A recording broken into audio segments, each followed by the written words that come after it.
Welcome back, Cardiacs. Here we are after a first loss in November, first loss in 6 games. Winning streak is over. The offense is still somewhere left behind. We're unable to move the ball around. I'm here with Mills. We're without Ben tonight. And we're going to talk to you about the offensive struggles. And we're going to talk about, can we right this ship? And what do we have in front of us as a program? Mills, initial thoughts from the game. Yeah, well, first I was going to throw it your way, talking about that you were at the game and kind of just see what the atmosphere was like, coming in after 2 away games. And, it from watching on Fubo TV, because YouTube and ESPN still cannot come to an agreement. All you YouTube TV providers, go get your $10 rebate check or whatever they... $10 discount. $10 discount and $20. I got a $20 discount today, and I've got a $10 month discount for 6 months. Yeah, so go get that. Ooh, $80. I can buy myself a hot dog and a beer at a game. There you go. Initial thoughts. I wasn't there.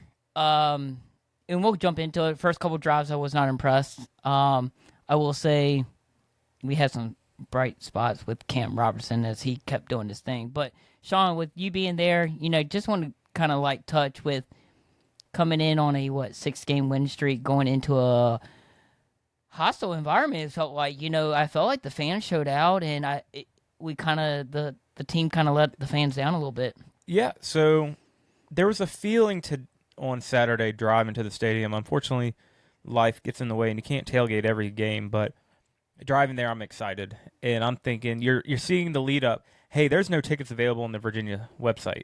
You're like, oh, okay, this is very interesting. Come to find out, I think they sold them to a second party to try to get them. They wanted to offload them cheaper, but they didn't want to take the hit. Right. So, but, we get there, and then the parking lots are full. JPJ and Fontaine reach capacity early. So you're thinking this is going to be quite the attendance number. And it felt that way. Like the Hill was filling up really good. Hill filled to capacity before kickoff or right after kickoff. So it was definitely the fans were there. So you're feeling good. We win the coin toss, and you're like, all right, here we go. We get a 3-and-out. Here we go. We force a punt. Cam Robinson blocks it. And then you seem like the air kind of just slowly released out of the stadium.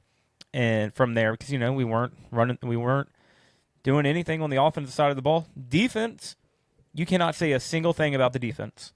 No, what you said, we went 3-and-out, and we'll get into the play calling a little later. But like you said, we go for 3-and-out. I'm okay with that on the first drive. Sometimes you just got to get the cobwebs dusted off. You're back home. You're excited. You're amped up. And, those 3 plays just don't work. Well, to me, that was more situational.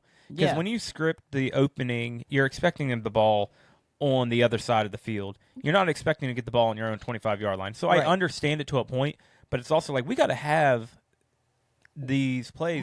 We don't have. We're not a big. We should have. Dez has used out all his plays. Correct. And I think we are to a point where his creativity is gone. His ability to get the ball to playmakers has kind of gone out the window. We are just settling with the run, and I think it kind of comes around with injuries where, we're really missing our tight end Dakota Twitty, because he's a blocker and a catcher.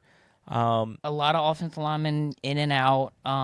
But the thing is, what jump-started me, got excited from watching from the couch, was when Cam Robinson blocked it, and if he didn't get eaten up by the turf monster, he's picking that up and scoring. Oh, and yeah. 100%. And I okay. But when you get the ball on the 35 and you come away with just 3, that is a win for the other team's defense. 100%. But that's also that demoralizes the UVA team. It's like, what?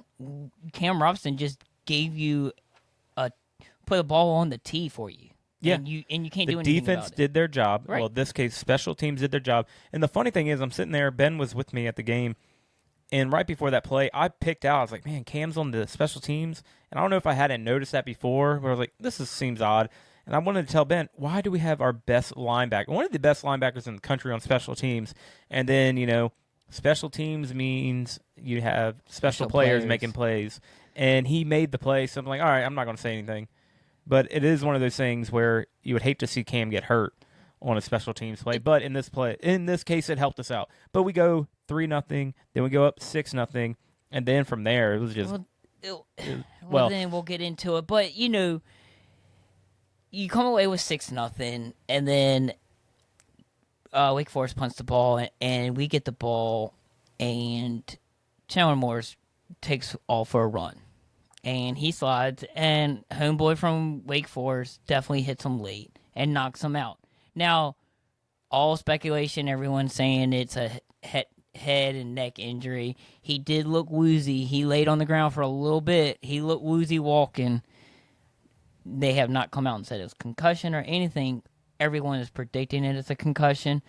But when DK came in, it looked like the offense was lost. And I'm not saying it's his fault, but the offense looked lost. Honestly, I don't see that. Because watching the game back today, you feel that way, that the offense kind of went flat when Danny came in. But Danny broke off a 54-yard run. He should have never looked behind him. That's what slowed him down. And then he started losing his balance, and he took a wide stride, and then he stepped out of bounds on the 7. Yeah. I mean, you see that run, and it fooled everybody. Oh, it did. Fooled everybody. And no one's predicting it. Yeah. We were running the ball. But that's, again, where we get into the red zone. And then out. We stalled, but this comes into the one of the plays that is a head scratcher. 3rd and 2, we force Wake to call a timeout. So you have all the time in the world to come up with 2 plays. 2 plays, yeah, to get it into the end zone, and 2 plays to get a first down. 2 plays to get a first down. No, we were within. It was goal to go. Oh, I'm thinking. He stepped out on the 7. I'm talking about the first one. That the second for the second field goal, we had 2 plays to get, and we. Well, no, this was the second field goal because we got a field goal on the opening drive. You're right. And then after, so Chandler went down on the 3rd or 4th drive, early in the second quarter. This is the same drive that Danny comes in and relieve him. Mm-hmm. Danny breaks off that 54-yard run. We get it down there, and we just don't get anything going. But 3rd and 2. Wake calls a timeout. We come out in this funky formation. We got the center and a blocker or lineman. Then we have 3 linemen out left with Cam Ross. Then we have 3 or whatever. The rest are on the right side. And it's a quick snap and throw. Now, watching it back, the play calling might have been able to work if receivers blocked. Well, it wasn't the receiver. It was Josie. He missed a block. Oh, I call it a receiver. But, outside, but yeah, he just didn't block the guy. The guy weaseled his way through our blocker, and he didn't made a play. Yeah, he made a play, and you're scratching your head. We've tried that before, and it just does not work. Then, so we settle for 3. So I do like the fact that we were taking the points.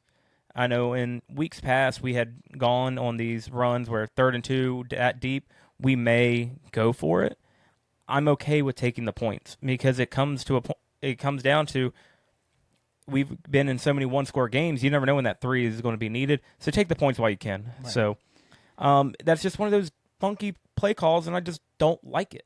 I think I would much rather see a Edgerrin hook route or maybe swinging out wide, or even something like Cam Ross scored against Washington State and end around with Cam Ross. Give the ball to the best or the biggest athlete you got. Or the fastest guy on the team. Yeah. But you said that earlier in your statement was, and we talked about this offline, Sean, we didn't get the ball to our playmakers till what, the third quarter? Like Trell didn't get the ball till late. Sage didn't get a catch until the 4th. I mean, so Cam Ross was getting they were trying to do those little funky passes like you were talking about. We've had some end arounds, we've had some stuff, but that was with Cam Courtney. We had one. So let's just talk about it. What's Dez doing? There's questionable play calling when it comes into the red zone because clearly we're not getting it done. It's I don't know what we're doing. It's a lack of execution to a point. Um, it's hard to really pin it down without watching every single game back in a day to try to figure it out. But we're just not as explosive as we are. We weren't hitting the middle of the field. I I talked about it last week. I felt like the secondary was exploitable with this team, and we attacked it maybe 3 or 4 times, and that was it. So I think we had a chance, and we just didn't take the lid off. But again, everything comes around with the run game, and we just weren't getting off the blocks as well, and so we were basically one dimensional. Which Wake Forest was one dimensional. They only threw 9 passes, or completed 9 passes, I should say. So I don't know how Dez has got to fix it, but both offenses kind of look like the Green Bay Philadelphia game. Couldn't watch YouTube TV. Well, you didn't miss anything. Nope. But, going back to the offensive struggles and, the play calling and the questionable play calling that we see, what was the grumbles in the stands like? What was being said around? What was people frustrated? What was being said? Like, what was the feel? The funny thing is that the fans that are around me aren't very smart, to be frank. The guy in front of me wanted to argue on the final drive when it was 2 minutes and 6 seconds to go. We get a first down. He's like, the clock didn't stop. The clock didn't stop. I said, no, the clock doesn't stop anymore. And he goes, yes, it does. This is college. And I said, sir, they changed the rules like 2 years ago. Till the 2-minute warning, then it stops. And he turns his back, keeps watching the game, and then he pulls out his phone, and you can tell he's searching for the rule, and then he sees I'm right, and he puts his phone down, and he doesn't turn back around to me. So they're not the smartest around me. They're not up to date with it. So good fans to have. They're in the stadium. I mean, a lot of the people around me have been there, or at least these guys have started coming this year. So the grumblings, it's kind of hard. People weren't very... Any fire Dez chance? No, because I think it's kind of a downward, or not the downward trend, but it's kind of like we've been 8-2. We're still like, okay, 8-2. As long as the train doesn't go completely off the tracks, this has been a good year for Virginia football, and one to take away highlights. But it kind of comes with on the plus or the flip side of that. What can you do when you have an offensive coordinator who's failing to get the offense going, but you win 8, 9, possibly 10 games in a season? You hope somebody picks them up. I don't. I know. I know. Maybe William and Mary might need somebody. Maybe the Falcons call him back and say, "Hey, can you come run the running backs room again?" Bijan don't want that. Someone. That's the hard part, because you know what I said, and I know we made a joke, but during the commentary, shout out to Dez and his kids, because he does have some athletes. His son's a pitcher at NC State, potentially going to be a weekend starter. He's a freshman. As a true freshman. Yeah, and he's a stud. Oh, I'm surprised that UVA didn't get an offer out to him, because he would have been a great pickup. Probably could have gone to UVA for free regardless. That's what I'm saying. And then his daughter is relevant, as they said on the TV. She is literally like a top 3 pick in track and field. Yeah, she's good. So, you know what I think Dez should do? I think Dez should take the coaching hat off, and it's time to put the dad hat on and go watch his kids be college athletes. Yeah, I mean, and it's tough. It's no disrespect to Dez. It's just it's clearly frustrating. the offense has reverted back to its 2024, 2023 self. 2022. Yeah, and it's not fixing itself. And I brought it back. I sent this to y'all. Dan Campbell took over play calling for the Lions, and they hung 44 up. Now, granted, it's the worst Washington defense in 50, 60, 70 years, giving up how many points they've given up. But sidebar. But in general, that's the coach. Take over the play calling. You did it at Clemson. You won 2 national championships as at a play Clemson. caller. So I think that's going to be the biggest head scratcher. Is, let's say, this is now getting down the road, but let's say next year, and let's say everybody stays, then you got next year where let's say we don't have a great year and Carla lets them all walk and we are hiring new talent. You could look back and be like, where was Tony Elliott's leadership when he should have taken over play calling? And it's not like the play calling was questionable the whole game because Danny moved the ball well. Right. He got hurried up and he fumbled, and the other one he probably should have thrown it away or Correct. just fallen on it. But he's a second-year player. He hasn't had a lot of game reps. Gets thrust in position in a big primetime game. Mistakes are going to be happen. So My thing is with our expectations, and I'm going to kind of go off a little rant. I'm going to do a little Mills rant, okay? Our expectations coming in, we wanted just to get to 6 wins and get a bowl. And you know how I feel about bowls, and we'll do that on a different pod, right, Sean? We can address with my bowls, right? we'll probably get there at the end of this one, but go ahead. But our expectation was, let's get to a bowl. Let's get back to a postseason game, all right? But now we are fighting for our ACC. We control our destiny. I think it's fair for UVA fans to have this expectation that we deserve and we need to win because where we're at, one being we have the easiest schedule in the Power Four. 2, we show that we can compete right now. And then 3 is why not just go do it? And I understand you're going to have hiccups and you're going to lose like Alabama loses too, but we're not them. But we can't afford to lose as we've seen that now we dropped in the rankings, still ranked 19th. But I think we have that expectation. We're allowed to be like, all right, we expect to be in this talk now. And we can't just sit back and say, you know what? UVA had a good season. We won 8 games. Like, I feel like, no, I want more because I know what we've done in the first 4 games because we showed the offense can drop 40 points. My thing is, I don't want these last 3 games counting Wake. If we lose these last 3, this season is meh. It will still be a positive season, but it's leave positive, a bad but it's not. taste in It's a your bad mouth. taste. And also, like, now, and I'm not saying rest everybody for Duke. The more important game now that because yes, we still have a chance to make the ACC tournament championship game. That Tech game is way more important than the Duke. And hear me out. 1, if we beat Duke, we have to win Tech to get to the ACC championship. We're also 1-19 against Tech. 2, that's my second one. And then 3 is let's control the state. Let's build. Let's go on our run. Let's go build for next year too. Because also you got to remember we're losing 53 players because they're graduates or they're going to hit the portal, and that's where we're a portal team. So this is a one-time shot because we're losing Chandler Morris. Like, this is our shot. Like, you can't build and say, hey, we're going to build on this team for next year because you're going to bring in, another 30 It's going to be a guys. whole new. And Yeah. that why I could said be this another good conversation. So my rant is like, as fans, we have the right to be disappointed and frustrated and not happy because of what that performance was. I agree it would be disappointing to end it the way we have with the potential we've shown.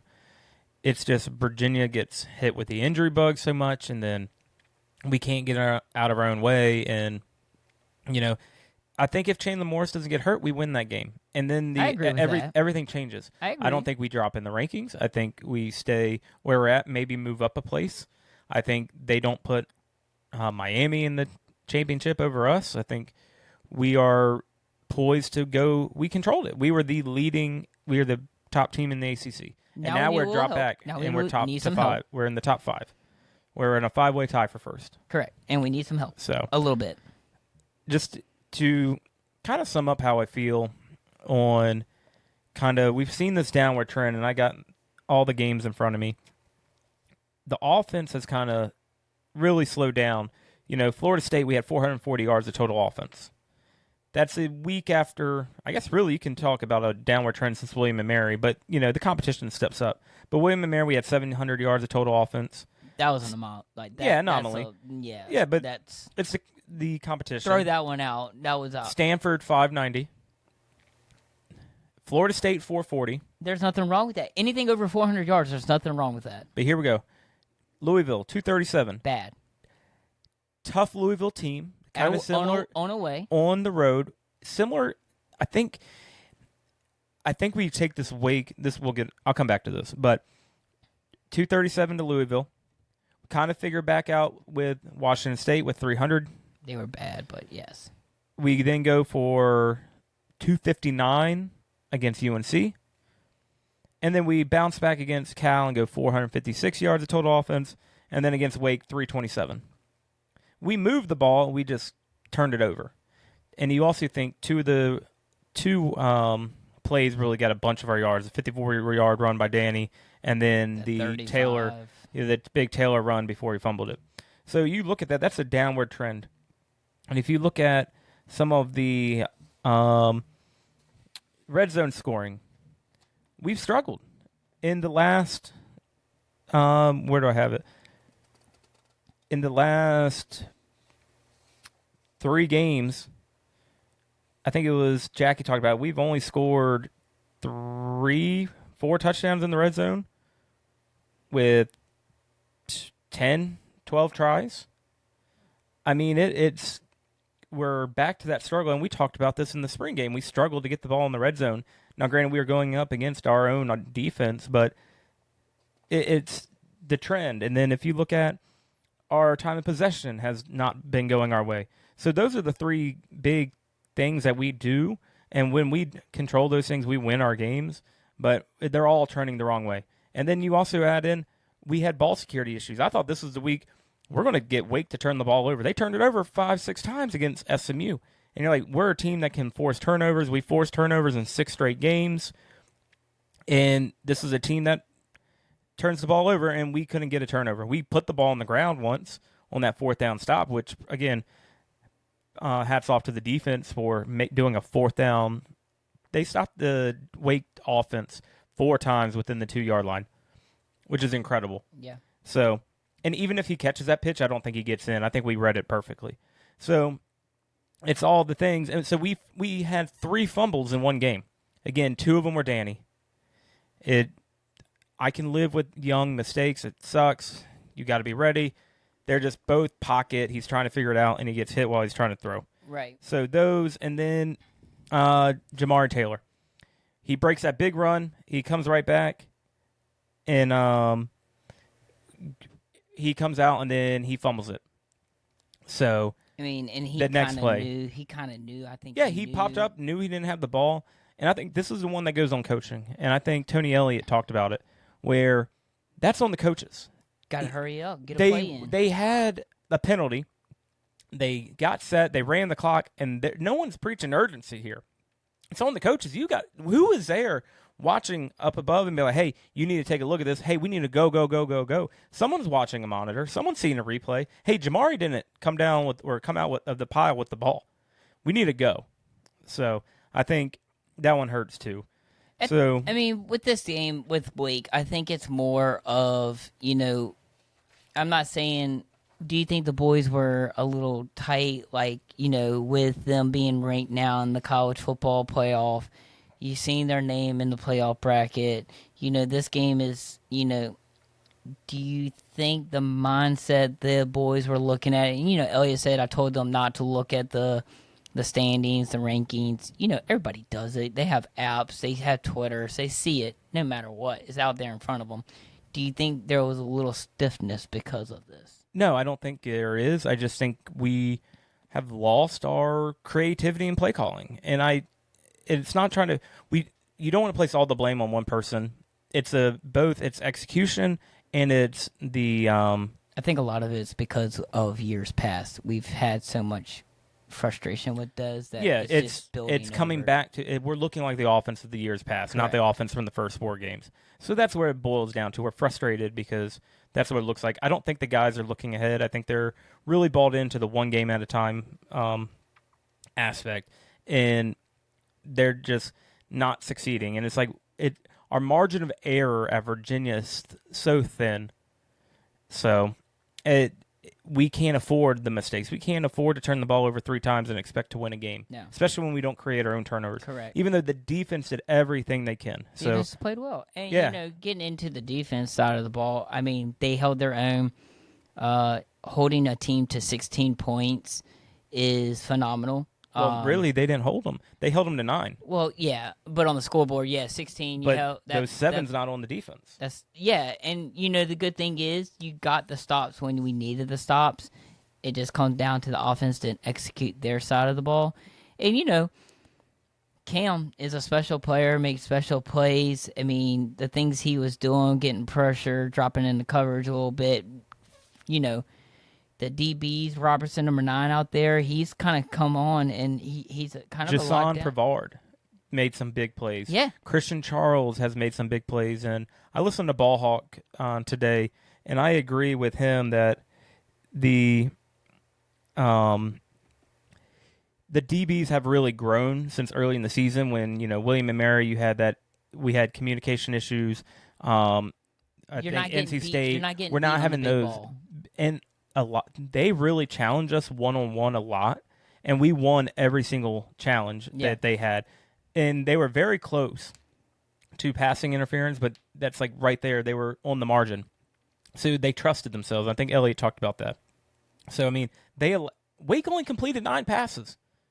They only had 203 yards of offense total. So the defense did their job. Did everything they could. Yeah. Cam Robinson leading that way. I think he had 5 tackles, couple. We didn't get any sacks, but when they're not running or when they're not throwing the ball, I think they only drop back 23 times, but a lot of it ends up being some quarterback runs too. They're just a dynamic. Claiborne is a beast. He is a top 5 running back in the ACC. Speed-wise, he hits 22 miles an hour, and we held him to 3 yards a carry. His average was 6. Yeah. So the defense did their job. And, it's frustrating we keep harping on it, but, I think it's time to not put – we can still talk about weight, but, what the mindset needs to be, we put weight to bed. Yeah. Let it go. We have to talk about the one thing. Special teams, for us, is the one that gave up the touchdown. And a lot of people are – Sparks has not looked good since he came back. Well, let me rephrase. Sparks has not looked his old self since he's been back. He's had a couple missed kicks. He drilled this ball straight to the guy early in the game, and then this one was more of a low line drive. Didn't give us time to set up. I think he also caught it on a hop, which caused our guys to kind of check up, be like, "Oh, he's going to let that thing bounce," and then he didn't. So I think the coverage has always been great this whole season. The coverage has been great. And, guys getting down there, flocking and making the tackle. It was just looked like a misassignment. He cut up the middle and then bounced it to the outside. And when you look like you got some 300-pound linemen out there trying to chase a dude that's running 20 miles per hour, you're not catching them. And then Sparks took a very bad angle. But also, punters don't want to take a hit. This ain't Pat McAfee. You got to. You're the last line of defense. You are, but it's 11-on-11. It's not, hey, the punter gets a free. Hey, you kick the ball and you run off the sideline. No, it's 11-on-11 football. I get it. So I get it, especially when it's a close it comes game back. Like this. So fine, it sucks. Last thing I want to say about Wake is, Jamari fumbles that ball. The stadium, I'm very upset with how the fans reacted after that. There was still like 2.5 minutes, almost 3. Leaving. Oh my God, emptied out. Like 5:29, I had 4 rows around me, wide open. It completely got empty. They wanted to beat that traffic. It doesn't bother like that. It bothers me. We get the ball back and we get down there with a chance to win the game, and the fans are already gone. Like, that's what's frustrating as a fan and being there in the stadium for 9 years and someone who never leaves early unless I have to with, like, my child. But with it's just me. I wouldn't have left, but. No, I would have yelled at you. I would have made fun of you for leaving. I would have left with, like, up by 21 or down by 21. Now but this was quarter. We were down by 7. Yeah, and we had all 3 timeouts plus the 2-minute timeout. And they passed it on 3rd down to stop the clock. We had all the time in the world. So that final drive, I know we're trying to move off a Wake game, but we had a chance. We drove the ball down the field well. Jamari had a big run. You can kind of question the play calling on that final drive a little bit. I wish we could have had a little better play call on the 3rd down play to set up a better 4th down play. I think we didn't need to score. We could have got a first down, and we could have stopped the clock and maybe had a closer shot. But it's one of those things where coulda, shoulda, woulda. We had a chance to win the game, and we're entrusting a young kid to make a play, and just that's where I think where some of his inexperience came into play. And I think Elliott talked about it as well. Make a better play call choice for him in that situation. Yep. But hey, you move on. We still got 2 games left. We go to Duke for a 3:30 kick. We have a bye week, and then we host Virginia Tech in the Commonwealth Clash, battle for the Commonwealth Cup. Yeah. So Duke is a team that is had a very up and down year. I don't know if you've been following. Yeah, they've been off and on. You know, they lost to Tulane. The quarterback came from Tulane. They lost to Tulane. They lost to Illinois. Also, Illinois at the time was ranked. Georgia Tech, which is, they're ranked.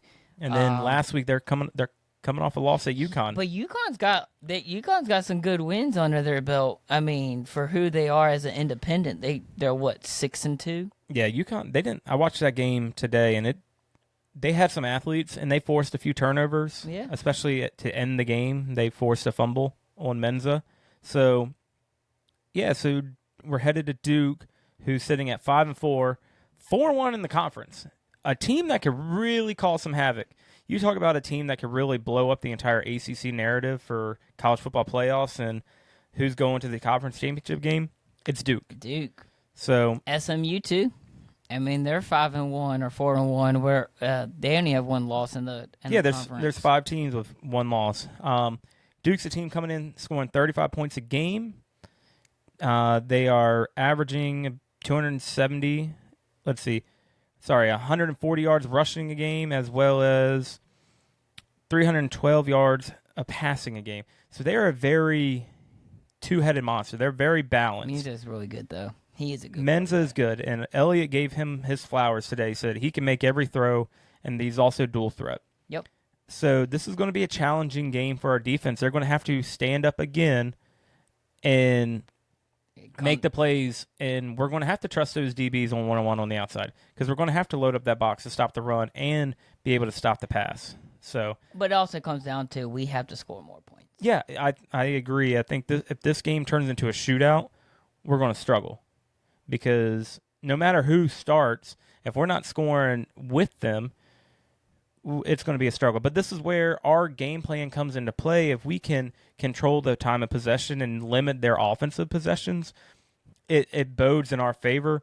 But it's going to take a all-out effort for us to go into Duke and win. And I'm not putting us out there that we're going to lose. It's just we're going to have to take a better effort than Wake. That's for sure. Mm-hmm. So right now we're 1-2 against North Carolina schools, and we really need to get this win against Duke. This Duke win would mean a lot because it sets up the postseason. It sets up that. And we want to end on a high note and not have the weight of the season come down to that tech game, with that record. But, at the end of the day, just show up. Go back to the not even drawing board. Just go back to what has worked and actually use it. And, stop trying to get fancy. Get the ball to the playmakers, and hopefully Morris is playing. And if not, DK's getting all the number ones rep this week so far, and they hope to have Morris. It sounded from the press conference, hope to have Morris back tomorrow, practice limited. But if he's not, then we'll actually get to see what DK can actually do with full week of practice and a full game. Yeah, and I agree. I think the offense will run better with. I think the week of practice will help him. And again, watching it back, he didn't look as bad as I initially thought. I mean, he still threw for 145 yards, and he used his legs when needed to. I think we need to see more. Unfortunately, Virginia does better with a mobile quarterback. If you look at who we've had, we are not a team that can have a traditional passer. Yeah. And so we need that element of a quarterback run to really open up the holes for the Jamari running game. And I think that's what we've been lacking too. We've been scared to run Chandler since he got hurt, and it's really, you can kind of see that's the trend line. Yep. Is when he's not running the ball as a quarterback, The offense isn't running the ball well either. So, and we're coming into some really good D lines. So defense or offensively, again, they're led by Menza. He's got 24 touchdowns on the year, averaging 310 yards in a game, and then they got Nate Shepard and Anderson Castle. Both are their two running backs, both with 7 and 6 touchdowns apiece. So they've got some playmakers and they got some speed. We just got to be able to keep them on the inside. They both have some speed, but again, I like how we game plan Claiborne, and I think if we can utilize that same, and we're just really going to have to trust our defensive backs. Yeah. So I think let them we need just go ball out. some more good effort from Jason Pavard.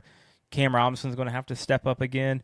We're going to have to We're going to have to win the turnover battle. That's for sure.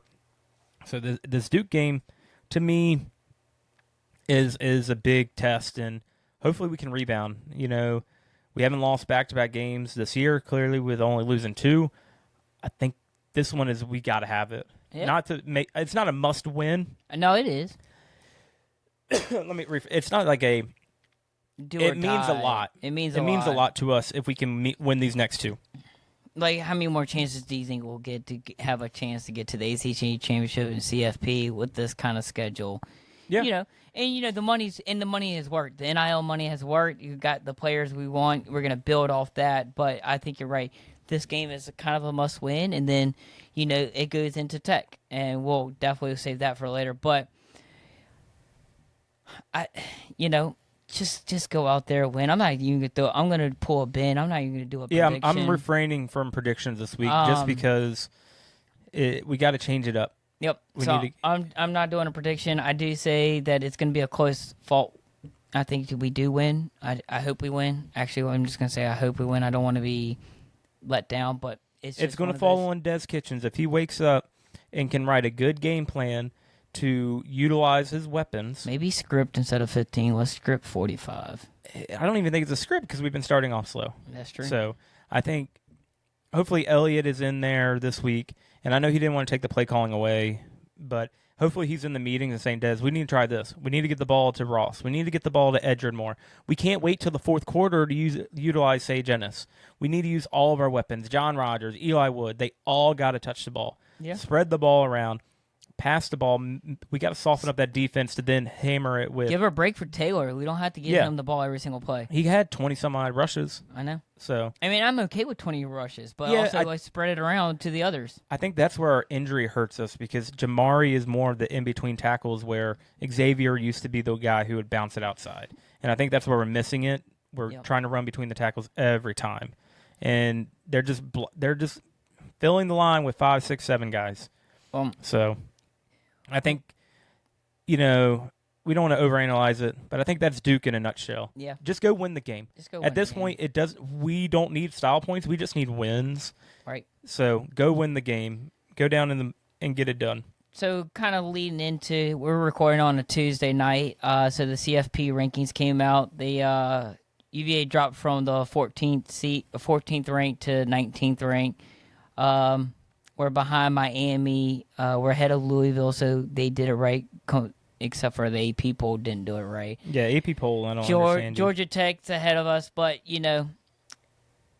Duke could, like Sean said, could make a mess of the CFP, and it's going to be interesting. I think it's good to see UVA on those rankings. We might not be in the bracket right now as the playoff is going on.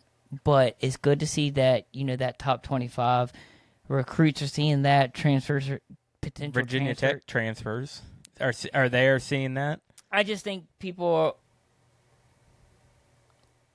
But, it's good to see. And I think it's one of those things where you just have to just continue, stay in the rankings, win the game. And we'll see what the next 3 weeks have to hold. So, I mean, that's really it for kind of football. For me, the biggest thing from the ACC last week was that Louisville went out to Cal and lost in overtime. So, actually, no. Let me read. Cal came to Louisville. Louisville's lost 2 games in overtime at home this year. That's tough for them. So, that's the biggest storyline in the ACC, and that's what's caused all this chaos. And then obviously us not beating Wake, which again, Wake was a better team. Duke losing UConn was a big one, and then Miami's taking care of business. SMU's taking care of business. Yep. North Carolina getting a win over Stanford. So, and then Clemson beating Florida State. So Florida State got brought back down to earth after beating the brakes off of Wake. So Yeah. Honestly, I think that played a lot into it as well. I think Wake Forest got dogged all week in practice, and like y'all got beat 45-7.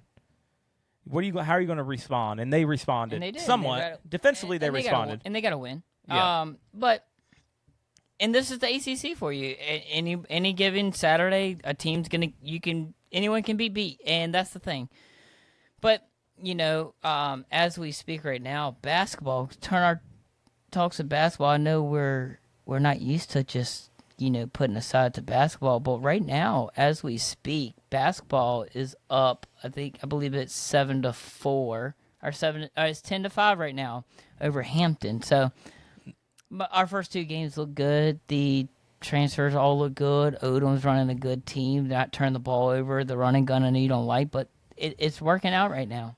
The running gun that I don't like is when it's sloppy and they're clanging it off the backboard. That's the running gun I don't like. We're not seeing that right now. No, we're not, and I'm okay with what we're seeing. And they ran more of an offense last game. Right now, we're just trying to work through and figure out who's going to be the rotation, who's going to be the guy. It's a lot of players. It is. It's a lot of mouths to feed.